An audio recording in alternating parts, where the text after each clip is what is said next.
Now, we organized today's seminar as part of a cycle, a series of seminars discussing the scholarship on the Greek Revolution that has flourished around the bicentenary of the Greek Revolution that we all celebrated, most of us celebrated and took a note of 3 years ago. That's right. We started the series with Professor Christina Koulouri, who discussed her book Historical Memory in Greece, 1821 to 1930, that was published in 2022. We're discussing this book that was published, Professor Kitromilides' book that was published in 2022 also. But it has just come out in paperback. It's just come out in paperback. Yes. So it is fresh from the press. Now, in this cycle or series of seminars, I wanted us to consider the importance of the Greek Revolution, first of all, and secondly, the existence of multiple Greek revolutions. What I mean by this is that the great art historian Sir Ernst Gombrich would refer to the Greek Revolution when he was talking about the great breakthrough in art that the 5th century BC Greek artists made, which was the conquest of illusion. They achieved the representation of nature as it really is. And the Renaissance revived the Greek Revolution. Following the Renaissance, the Enlightenment revived another Greek revolution, the revolution in democracy. And from this point of view, the revolutions, so the age of revolutions from 1776 to 1848 and beyond, have been so many Greek revolutions. So in this sense, the Greek Revolution of 1821 that was we read about, we celebrate in 2021, was more than just a rebellion of variously defined captive nation against the Turks. It meant much more than that. It meant an idea, a revolutionary idea, and an idea that would make Athens and Jerusalem, would bring Athens and Jerusalem at the center, as ideas, at the center of modern nationalism, and indeed at the center of modern humanistic culture. So I would like us to discuss these matters with Professor Kitromilides today. Professor Kitromilides. No, you? Yes. Well, thank you very much for organizing this and for giving me a chance to discuss the book, which was part of my contribution to the bicentennial. And it is one of two books which emerged in terms of scholarship on the occasion of the bicentennial, the other one being The Greek Revolution, a critical dictionary, which was published by Harvard University Press on exactly the date of the anniversary, the 25th of March 2021. And that is a more inclusive survey of the revolution as multiple events and many persons being expressions of intellectual and political culture over the 1820s. This book, the other book, which was a product of the bicentennial, it was initiated as a conference at the University of Athens. The University of Athens organized many events, mostly cultural activities, but we also had an academic conference, which unfortunately could not be held in person because of the pandemic and the lockdown. So we were not able to offer Greek hospitality to the many scholars from Europe and America who responded to our invitation to participate. But although we failed on that count, they still sent their papers that we could have the book, which is a collection of 18 papers divided in 6 sections discussing various aspects of the Greek Revolution. In a way, the pandemic and the various forms of lockdown, which were surprisingly rather well observed in Greece, and people followed the rules, had an unintended positive consequence in that instead of having events and activities informed by a kind of populist understanding of the anniversary, we concentrated more on serious scholarly and artistic manifestations, and this is what allowed us to produce these books.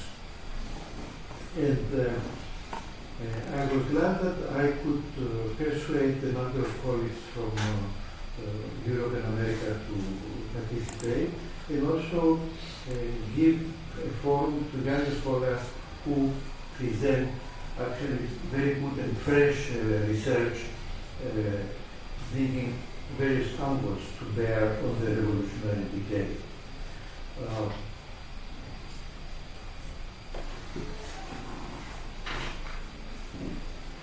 Now I want to say a few words about the logic in conceiving the structure of this conference, and then discuss a little the content of the books.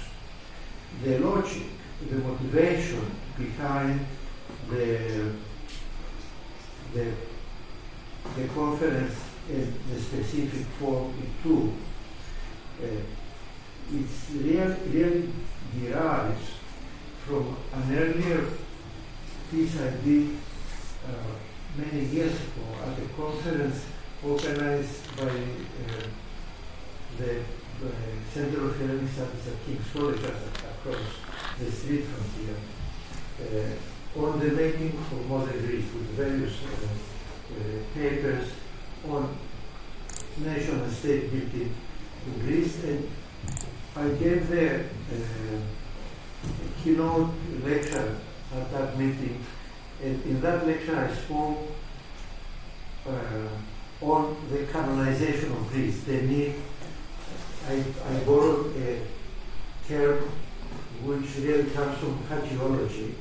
You canonize, you establish and you recognize a person for their saintliness, and I argued in that lecture that we should work for the establishment of the Greek paradigm as an important and interesting case study of broader phenomena in historical change and in the human sciences, and especially I stress the significance of the Greek experience in terms of nation building and the growth of nationalism. Something which had to do with my work and collaboration with this institution, where many years ago, almost 30 years ago, a group of us around Anthony Smith discussed and worked and eventually set up the German Nations and Nationalism, which is one very important medium for the study of nationalism. In recent years, it has really become global in coverage, having case studies, studies of nationalist movements all around the world. So in that lecture, I argued that through the lens of the study of nationalism, Greece, the Greek example, the Greek experience, the Greek case study could be canonized as a recognizable case in the social sciences. This goes even further back, before Anthony Smith, to another person who was, for me, a very significant presence, and who was also an LSE professor, École, whom I always remember. École was, in fact, the first in his. Do you remember École?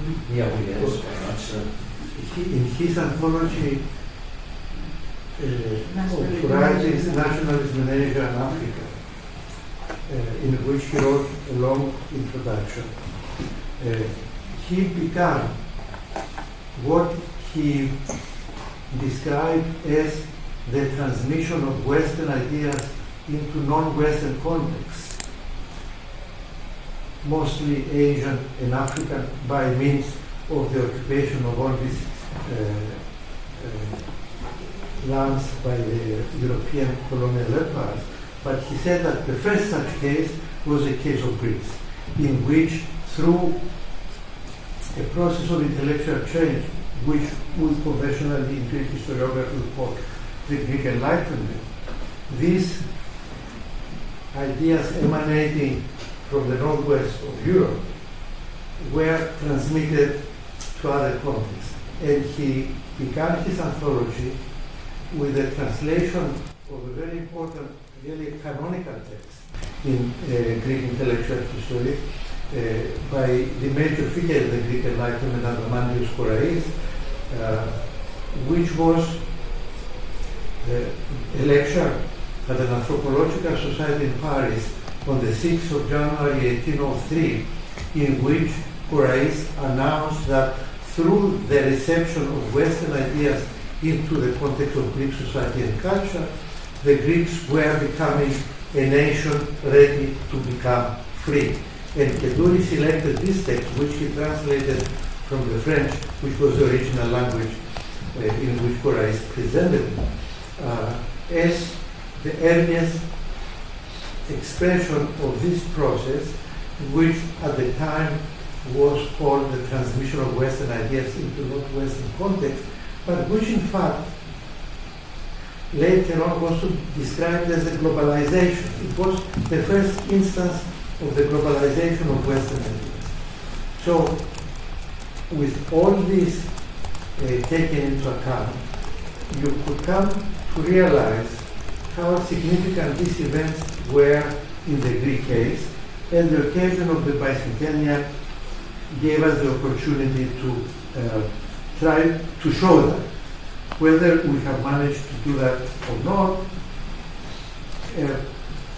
we will see about it. So that was a motivation, an attempt to contribute to the canonization of Greece. And the book attempts to do that first by locating the Greek experience in the Age of Revolutions. And you remember, and we stress that in the book, that the Age of Revolution, which conventionally begins with 1776, the American Revolution, culminates 1789. By 1815, after the collapse of the Napoleonic Empire, the Age of Revolutions was defeated. Revolutionary fervor was extinguished in Europe. It went underground into various revolutionary secret societies and so forth, especially in Italy, but also elsewhere. That phenomenon was the beginning of the revolutionary process, in the Greek case also, with the establishment of the Society of Friends, the Φιλική Εταιρεία, Friendly Society, which was a secret organization designed to promote the cause of the eventual liberation of Greece. And that, amazingly, that initiative was taken the year of Napoleon's defeat by 3 Greek merchants of Russia. So in a way, taking into account what Korais was writing in 1803 and the initiative of the three founders of the Philikederia in 1814 in Odessa, in what is now Ukraine.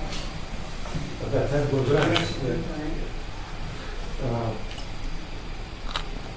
It was an indication, all these were indications that Greek society, which was growing from a religious community into a modern nation, was ready for what was to take place in 1821.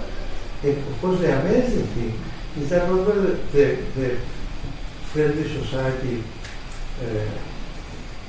expanded broadly in the Greek world, the secret was kept and it was never discovered. And people were initiated through an initiation ceremony, taking an oath to keep the secret and to work for the liberation of Greece. But the secret was never, in a way, propagated around, and the Ottoman authorities were never informed about what was happening among the Christian subjects. And a number of people, especially in the leadership of the church, who were aware of what was happening and refused to be initiated because for religious reasons they could not take the oath, still did not give the secret society away. So by the 4 months of 1820, when there was kind of massive initiation of local elite groups, especially in the Peloponnese, Greek society was ready for the revolution. And in the winter months, in February and March, at different parts in the Peloponnese and also in the north, in Moldavia and Wallachia, the revolution was initiated. And despite the international climate of repression and the disapproval officially expressed by the great powers who were meeting at the various meetings of the Concert of Europe, the revolution survived and it kept the hopes of European peoples alive at the time that two revolutions in Italy in 1820 and 1821, in Naples and Piedmont, were crushed. The triennial liberale in Spain, when the Spanish liberals attempted to revive the constitution of Cadix of 1812 and imposed it on the Spanish king, Ferdinand. That also was crushed. But the Greek Revolution kept going, despite many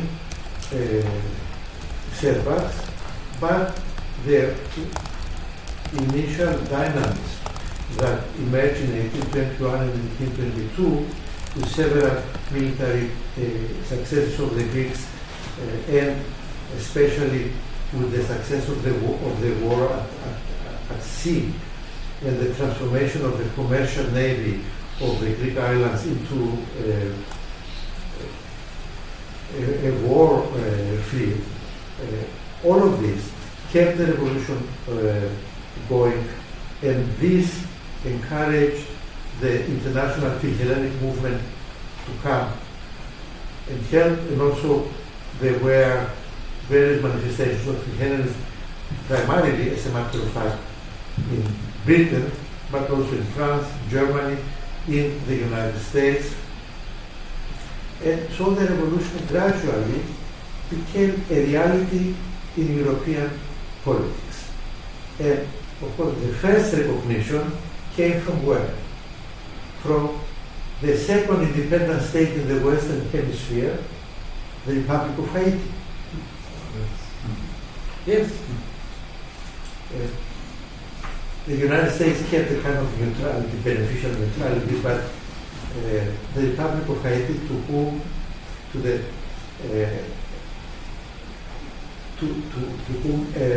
Korais had sent a letter from Paris, they sent support and they recognized the Greeks as an independent state.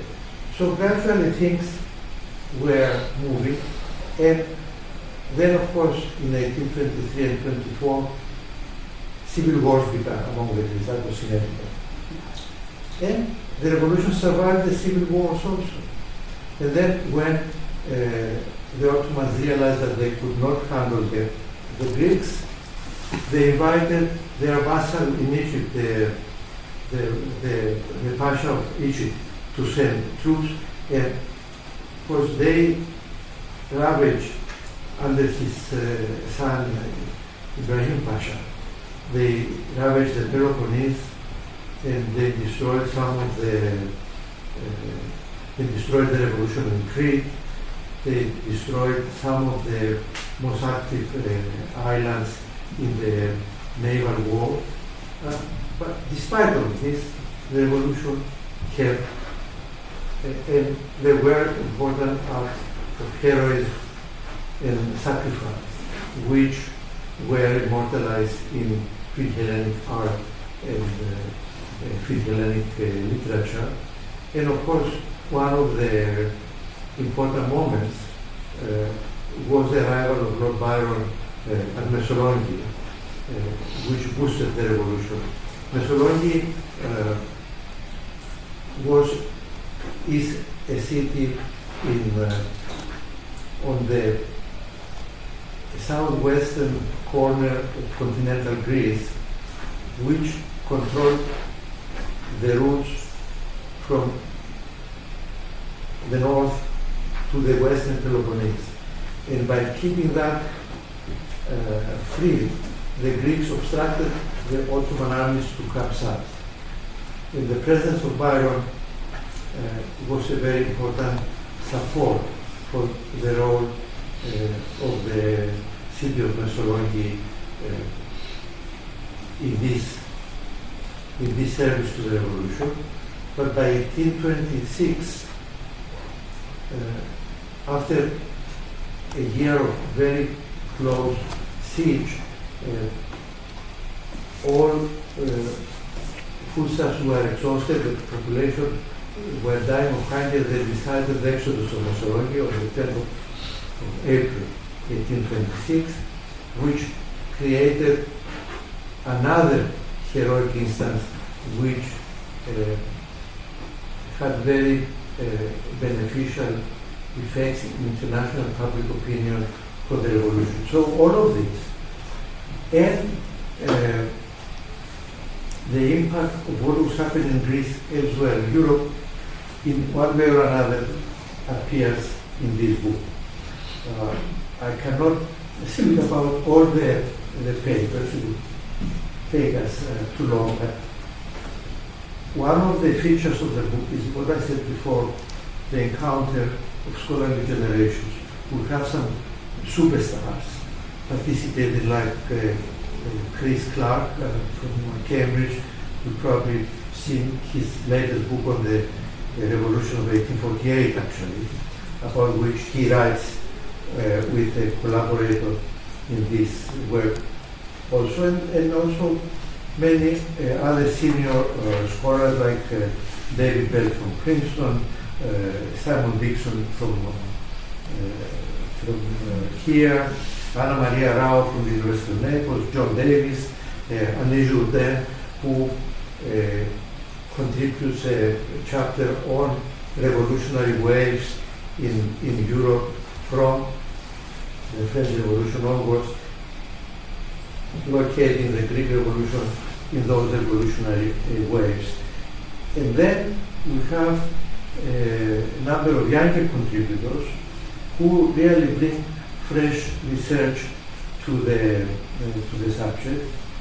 And I was very glad that we could persuade also some people working on parallel Balkan revolutionary phenomena to think and compare and see what and how one could explain the success, eventual success of the revolution in Greece, whereas elsewhere it failed. One of the very interesting chapters by Miroslav attempts a new reading of the attitude of Prince Metternich, the Prime Minister of the Hautes Empire, trying to explain that Metternich had his own logic in keeping the attitude he did towards the Greek Revolution, especially with one important criterion, the maintenance of peace in Europe after the also almost 15 years of war provoked by Napoleon. So it is an interesting read. And also we have an attempt to compare what was happening in Greece in the 1820s with Latin America, with the period of the Latin American revolutions, the movements for the emancipation of the Latin American colonies of the Spanish Empire. And we have a very interesting chapter in which a colleague from the University of Barcelona attempts to trace the impact of the early theories of self-determination in the Greek case and in the Latin American republics. One of the most interesting chapters has to do with the introduction during the revolution, in periods of chaos, under all the domestic conflicts and the threat of suppression by the Ottoman armies which had landed in the Peloponnese, the development of a system of public order in the liberated territories, which was an early indication of how the revolution was trying to create a basic, rudimentary at the beginning, state structure in the Greek territories, which were emerging to freedom from Ottoman rule. And I think this is one of the most interesting contributions in the volume. We also have a chapter, of course, on the Ottoman background by a very good young Ottoman historian who lives in Greece, and by looking at the Ottoman documents of the revolution, he attempts to, in a way, illuminate what was happening from the point of view of Ottoman governance in these years, and also tracing the impact of the defeat, the eventual defeat of the Ottoman Empire in the Greek War of Independence, for the eventual initiation of Ottoman reform, the introduction of reforms in the Ottoman Empire in order to stem the revolutionary movement that might dismember the empire.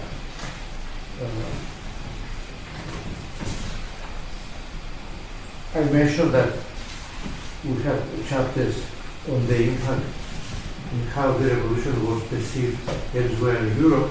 A very interesting chapter which brings really new research to the attention of scholarship is the chapter on how the revolution was perceived in Sicily.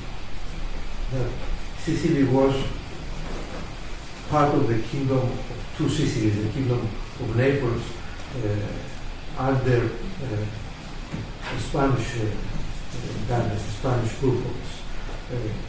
But the revolution in Greece gave to these people in Sicily the hope that their time was coming up for an eventual national liberation. A significant chapter on the war at sea by two naval historians. And the volume concludes with two chapters on political and constitutional ideas, the constitutional structures introduced in revolutionary Greece from the beginning, and the repeated attempts to introduce constitutional government with 3 national assemblies, which each produced a constitution for the Greek Republic in 1822, 1823, and 1827. And this, in a way, is a suggestion that the aspiration of constitutional government was germane in the whole conception of a free Greek nation or state. And these 2 concluding chapters tell us something about the movement, the flow of political ideas in the 1820s, and the background in the Enlightenment movement, which led up to the movement. And it's interesting that it was an Italian revolutionary, Vincenzo Gallina, who took refuge in Greece and helped draft the first Greek constitution along with Alexander Mavrocordatos, one of the similarities in countries which have revolutions. Secondly, so that's the kind of internal factors that might be generating a revolution in a particular country. Secondly, a revolution as contagion, the spread of revolution, often globally through networks. And then the revolution by disruption, how a revolution in one country can produce disruptions in another, which in turn lead to revolution. So it introduces a great deal of complexity to European history. And it places Greece, the book places Greece right at the center of these disruptions, how the Greek experience was in part produced by the antecedents in France and America, but also how Greece becomes quite central for subsequent revolutions in the Balkans, and also influences German nationalism as well. But there are a number of fascinating things that I think the book brings out. One is the relationship between war and revolution. You will know that after the French Revolutionary Wars, the Ancien regime was reconstructed with a determination to avoid war, because it saw the disastrous effects of state war and state bankruptcy, which triggered the French Revolution, which in turn led to a wave of revolution, discontent, and the reconstruction of European politics. So the powers that be were, for a period, determined at all costs to avoid European war. However, but this raises the question of one of the things that highlights is the importance of war to the emergence of the Greek Revolution. The Russo-Ottoman wars, which produced this disruptions, out of which the Greek revolts could emerge. So again, it raises the question: what is the relationship between war and revolution? Does revolution breed war, or war breed revolution, or what is the interrelationship between the two? The second thing that I picked out, one amongst very many, is the role of minorities in this revolutionary era. The role of diasporas, Greek diasporas, Serbian diasporas, the friendly societies with their networks, people who are, in some respects, not at all representative of their society, play a really radical role in changing the politics of European society.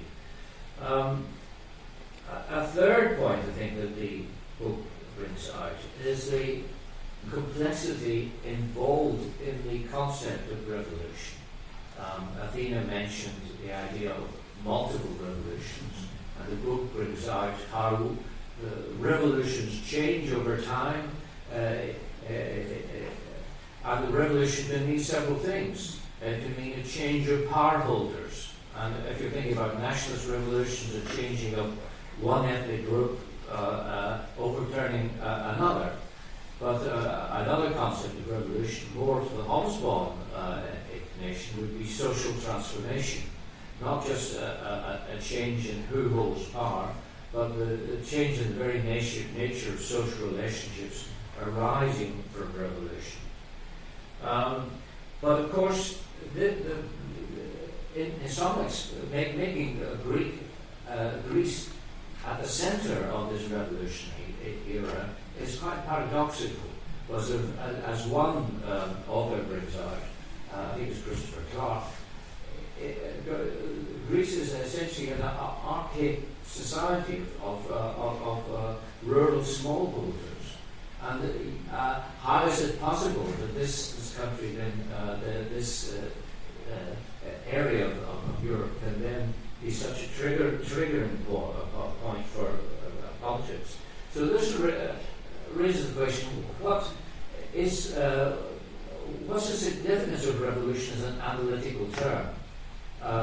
It's there in the title Greek Revolution and the Age of Revolutions. But the chapters bring out a whole range of terms for describing the social changes, upheavals of the period. They undoubtedly they talk about revolutions and revolutionary societies, such as Hellenic friendly societies. But they talk about rebellions, resistances, revolts, insurgencies, insurrections, upheavals, uprisings. To what extent are these revolutionary? And again, some of the authors bring out the dual nature of it, how some of the revolutions, the revolutionary ideas are combined with millenarian prophecies. So there's a kind of strong traditional element sometimes to these revolutionary outbreaks.